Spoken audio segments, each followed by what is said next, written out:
ચાલો મિત્રો, તો આજે આપણે સમાંતર શ્રેણી ભણવાના છીએ. સમાંતર શ્રેણી શું છે, કઈ રીતે એના દાખલા ગણવા. સમય જાજો વ્યર્થ કર્યા વગર ચાલો સમાંતર શ્રેણી વિશે સમજીએ. સમાંતર શ્રેણી શું કહેવાય કે જ્યારે કોઈ શ્રેણીમાં તેમના નંબર્સ વચ્ચે કંઈક તફાવત હોય, બરાબર, જે બધા જ નંબરમાં દેખાતો હોય, તો આવી શ્રેણી જે છે એ સમાંતર શ્રેણી બને છે. એક્ઝામ્પલ તરીકે અહીંયા તફાવત કેટલો છે? 3નો છે. તો આ એક સમાંતર શ્રેણી છે. એનું સામાન્ય સ્વરૂપ સમાંતર શ્રેણીનું આવું છે કંઈક: a plus D, a plus 2d વત્તા ડોટ ડોટ ડોટ. અહીંયા એને પ્રથમ પદ કહેવામાં આવે છે. અહીંયા જે ડી જે છે તફાવત છે, જેમ અહીંયા 3નો તફાવત હતો તે રીતે. જે પ્રાકૃતિક સંખ્યા તમને ખબર જ છે, પ્રાકૃતિક એટલે કે કુદરતી સંખ્યા કઈ છે? 1 2 3 4. તો આ પણ એક સમાંતર શ્રેણી છે, કેમ કે એમના વચ્ચે +1નો તફાવત છે, તમે જોઈ શકો છો. યુગ્મ પ્રાકૃતિક સંખ્યાઓ છે કઈ કઈ છે? પ્રાકૃતિક અથવા કુદરતી સંખ્યાઓ તો એ છે 2 4 6 8. તો આમના વચ્ચે 2નો તફાવત છે, તો આ પણ એક સમાંતર શ્રેણી છે. તો ડી જે છે 2 છે. તો આ તો આપણને ખબર પડી સમાંતર શ્રેણી વચ્ચે. માની લો કે કોઈ પ્રશ્ન પૂછે કે આનું ફલાણું પદ ગોતવું હોય, તો એટલે કે આ કોઈ શ્રેણી છે, આનું આપણે 50મું પદ જોઈ છે તો શું કરવું, 60મું પદ જોઈ છે તો શું કરવું. તો એના માટે એક સૂત્ર છે, tn બરાબર a વત્તા n-1 ગુણ્યા ડી. બરાબર, માની લો કે અહીંયા આ tn nમું પદ છે, તો આ શું છે? nમું પદ. એનું સૂત્ર આ છે. આ એ જે છે પ્રથમ પદ છે, અહીંયા ડી તફાવત છે. એન શું છે? એ નંબર છે. માની લો કે તમારે 50મું પદ જોઈ છે તો એની જગ્યાએ 50 મૂકવાના રહેશે. બરાબર, આ તો આપણે સમજી લીધું. હવે સરવાળો શોધવો હોય તો સમાંતર શ્રેણીના પદોનો, તો એના માટે પણ સૂત્ર છે, Sn બરાબર n/2 2a વત્તા n-1 ડી. આ સૂત્ર છે. અહીંયા એ એટલે પ્રથમ પદ, ડી એટલે તફાવત, એન એટલે એ સંખ્યા છે. માની લો કે 50 શ્રેણીમાં 50 ટોટલ પદો છે, તો એની જગ્યાએ 50 આવશે. બરાબર. આનું એક બીજું સૂત્ર છે, બહુ ઇમ્પોર્ટન્ટ છે, આને યાદ રાખજો, n/2 a વત્તા l. અહીંયા એ એટલે કે પ્રથમ પદ છે, અને અહીંયા એલ એટલે શું છે? છેલ્લું પદ. આ બહુ ઇમ્પોર્ટન્ટ છે, ટ્રીક છે, ઘણી જગ્યાએ કામ આવશે. એક ઉદાહરણ લઈએ એટલે આપણને ખબર પડશે. માની લો કે કોઈ સમાંતર શ્રેણી છે આવી 1 4 7 10. તો પ્રથમ એવો માની લો કે પ્રશ્ન છે કે આનું 10મું પદ શોધો. તો કઈ રીતે શોધશું? તો આપણું સૂત્ર ક્યાં છે? આ રહ્યું, nમું પદ શોધવાનું સૂત્ર tn બરાબર a વત્તા n-1 ડી. લગાવો.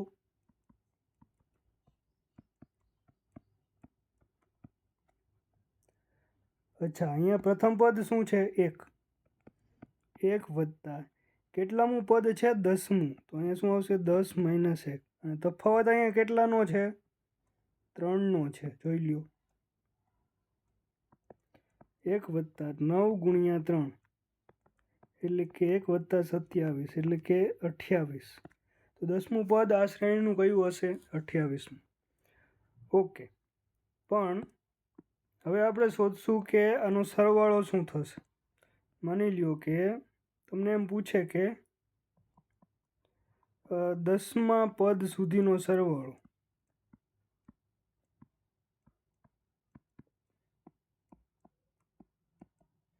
કેટલો થશે? તો પ્રથમ તો આપણે આ પહેલા સૂત્રનો ઉપયોગ કરશું, પછી આ ટ્રીકનો ઉપયોગ કરશું. પહેલું સૂત્ર શું છે? SN એટલે કે S10 બરાબર n/2 2a વત્તા n-1 ગુણ્યા d બરાબર છે. 10/2 2 ગુણ્યા પેલું પ્રથમ પદ કયું હતું? 1 વત્તા 10 - 1 ગુણ્યા 3, તો આ થઈ ગયા 5. 2 9 તેરી 27, 27 વત્તા 2 કેટલા થશે? 29. તો આ કેટલું થશે? આ રીતે ગુણાકાર કરો એના કરતાં તમે આમ પણ કરી શકો, 30 - 1. તો આ ઇઝી થશે. 5 ગુણ્યા 30 કેટલા થાય? 150 -5 એટલે કે 145. આ ઉત્તર થશે. હવે આપણે ટ્રીક લગાવીએ. ટ્રીક શું હતી? n/2 a + l. આનો ઉપયોગ કરીએ. ચાલો કરીએ. SN આપણે 10મું પદ જોઈ છે. એ શું થશે? n/2 a વત્તા l. સોરી, 10મું પદ તો આપણને મળેલું છે, 28 છે. આપણે 10 પદો સુધીનો સરવાળો જોઈ છે. બરાબર. 10/2 પ્રથમ પદ શું હતું? એ હતું 1. લગાવો 1. છેલ્લું પદ એટલે કે અહીંયા 10મા પદ સુધીનો સરવાળો જોઈએ છે ને, તો 10મું પદ કયું છે? 28. 10મું પદ છે 10/2 એટલે કે 5 ગુણ્યા 29. આ જ સ્ટેપ આવી ગયું, જોઈ લ્યો. આ જ રીતે આપણે એનો ગુણાકાર કરીને 145 મેળવશું. તો આ જે છે સૂત્ર એ ખાસ યાદ રાખજો, કાફી ઇમ્પોર્ટન્ટ છે, પરીક્ષામાં કામ લાગશે. હવે અમુક ફોર્મ્યુલાસ જે છે બહુ ઇમ્પોર્ટન્ટ, એની આપણે વાત કરીએ. તો આ MP સૂત્રો. પ્રથમ સૂત્ર છે કે પ્રથમ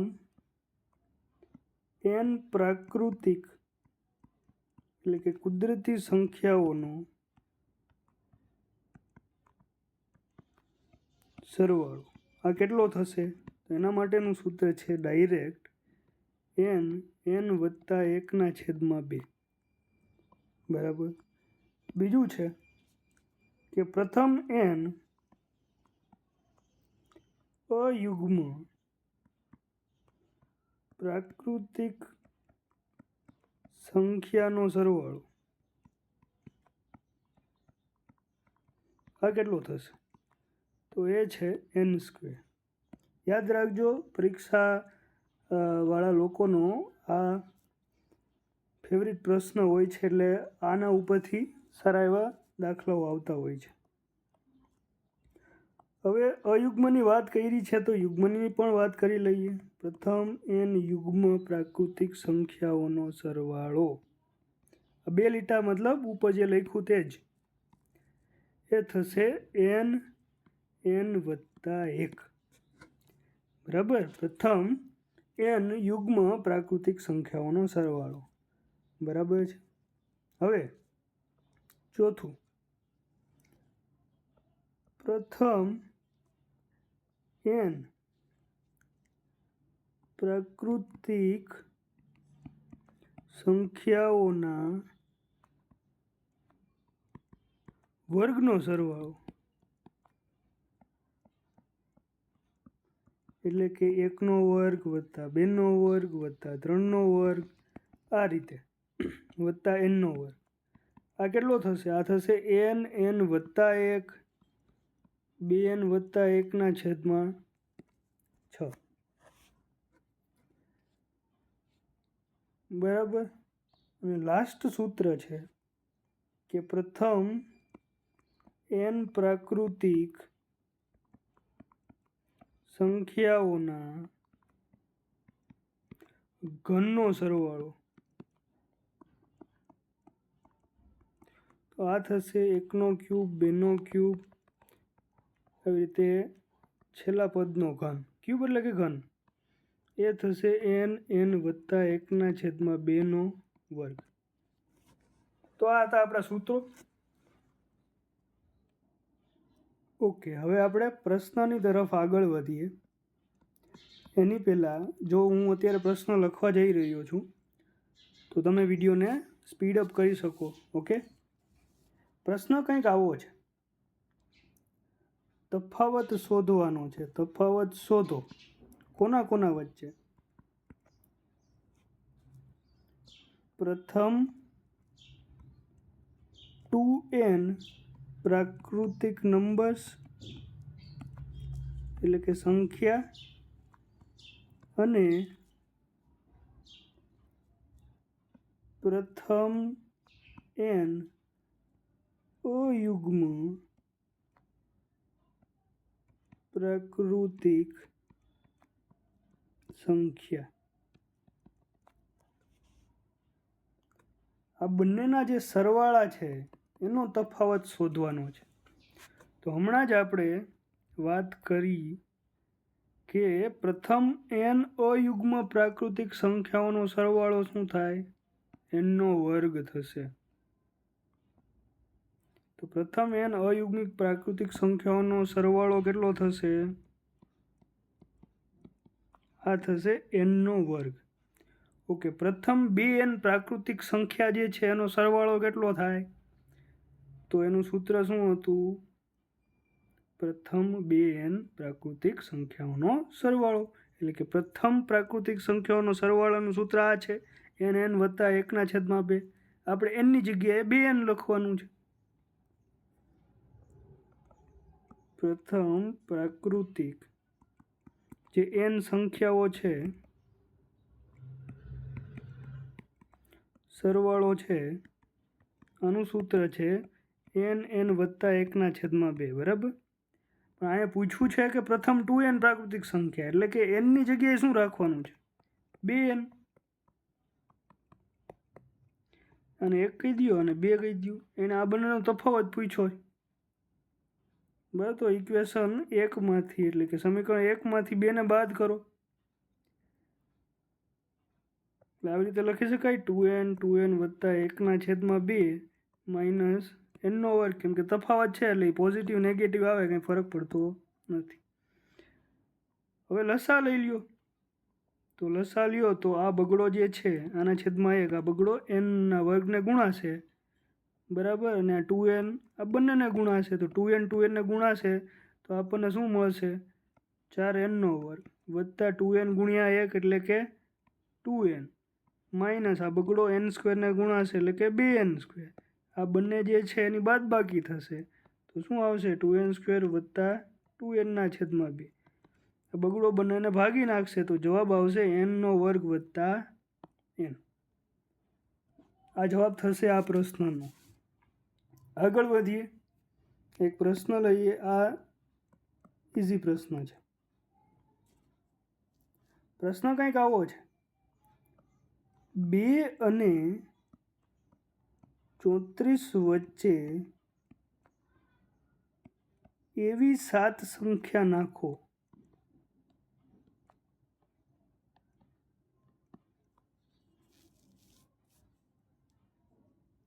જેથી કરીને તે એક સમાંતર શ્રેણી બનાવે.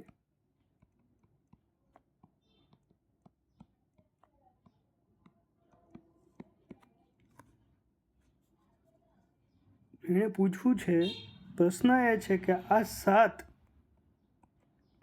સંખ્યાઓનો સરવાળો શું થશે? આવો પ્રશ્ન છે. આપણી પાસે અહીંયા સમાંતર શ્રેણી આપેલ છે જ નહીં. પ્રથમ પદ છે અને છેલ્લું પદ છે જે 34 છે. આના વચ્ચે આપણે 7 સંખ્યાઓ નાખવાની છે અને આ જ 7 સંખ્યાનો સરવાળો શોધવાનો. તો પહેલાં શું કરવું પડે? અહીંયા આપણને તફાવત પણ ખબર નથી તો આપણે સમાંતર શ્રેણી પણ નહીં લખી શકીએ. તો આપણે આ સૂત્રનો યુઝ કરશું. Sn બરાબર પહેલાં તો આ કેટલી સંખ્યા થશે? અહીં 1 થી 7 સંખ્યા આવશે તો આ ટોટલ કેટલી થઈ? ટોટલ સંખ્યા 9 થઈ. તો 9 સંખ્યાનો સરવાળો તમે શોધી શકો આ સૂત્રથી. n/2 એ વત્તા એલ, પ્રથમ પદ વત્તા છેલ્લું પદ, એની જગ્યાએ 9 રાખી દો, એની જગ્યાએ પ્રથમ પદ વત્તા એલની જગ્યાએ છેલ્લું પદ, તો આ કેટલું થશે? 9 ગુણ્યા 18 એટલે કે 162. તો આ 9 નંબરનો સરવાળો છે. પ્રશ્ન એમ કીધું છે કે 7 સંખ્યાનો સરવાળો શું થાય? તો આ કેમ ગોતશું? તો 7 સંખ્યા જે છે, 7 સંખ્યાઓનો સરવાળો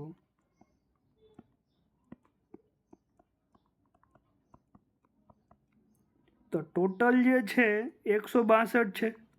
7 સંખ્યાનો સરવાળો જોતો હોય, આ 7 સંખ્યાઓ છે અહીંયા, આનો સરવાળો જોતો હોય તો આ બંનેને બાદ કરી દો ટોટલમાંથી, વાત પતી ગઈ. એટલે કે -2 -34 જે તમને 126 જવાબ આપશે. સમજાણું? સારો પ્રશ્ન હતો. હું તમને એક પ્રશ્ન હોમવર્કમાં આપું છું. પ્રશ્ન કંઈક આવો છે.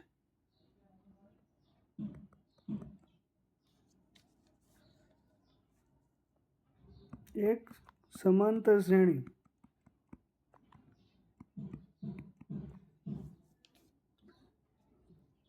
જેમાં 12 પદો આવેલા છે,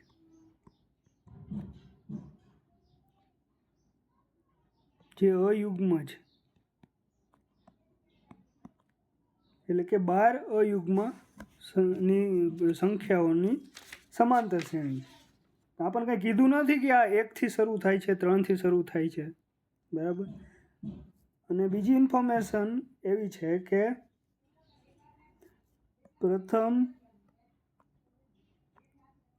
5 સંખ્યાનો સરવાળો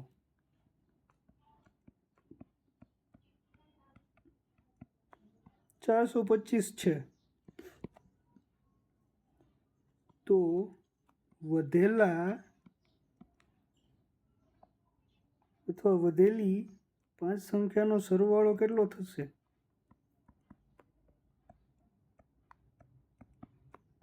આ તમારે શોધવાનું છે. આનો જવાબ છે એ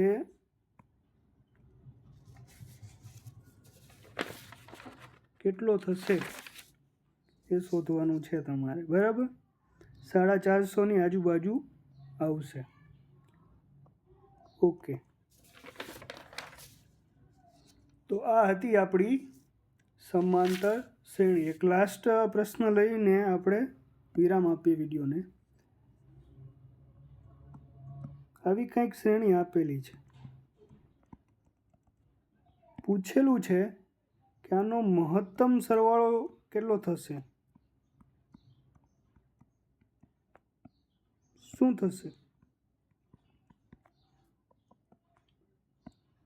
આપણને ખબર છે આ સૂત્ર તમને યાદ આવી જવું જોઈએ. એ વત્તા એલ, એ એટલે કે પ્રથમ પદ, એલ એટલે કે છેલ્લું પદ.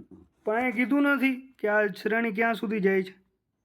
નેગેટિવ સુધી જઈ શકે, પણ આપણે શૂન્ય સુધી જ સ્વીકારશું કે શૂન્ય સુધી જાય છે.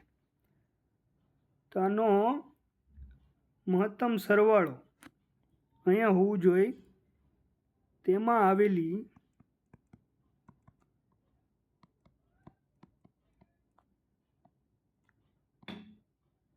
યુગ્મ સંખ્યાઓનો મહત્તમ સરવાળો શું થશે? આવો પ્રશ્ન છે. તો પહેલાં તો 44 થી 0 સુધીમાં કેટલી યુગ્મ સંખ્યા હોય? હંમેશા યાદ રાખો, 1 થી 20માં 10 યુગ્મ સંખ્યા હોય, 1 થી 40માં એટલે 0થી માની લ્યો ને 20 હોય. સંખ્યાથી અડધી જે છે ને એ યુગ્મ સંખ્યા હોય. એટલે કે 40 સુધી કેટલી યુગ્મ સંખ્યા છે? 20 છે, અને આ બે 22. એટલે કે એનનું મૂલ્ય કેટલું છે? અહીંયા 22 સંખ્યાઓ હશે. તો અહીંયા રાખી દો 22/2. પ્રથમ પદ તમને ખબર જ છે 44, અને છેલ્લું પદ શું હશે? બગડો. તો કેટલા થશે? 11 ગુણ્યા 46. હવે તો આઘરો ગુણાકાર આવી ગયો, કંઈ વાંધો નહીં. અને આમ લખી વાળો 10 + 1 તો આ 460 + 46 ઇઝી થઈ ગયું.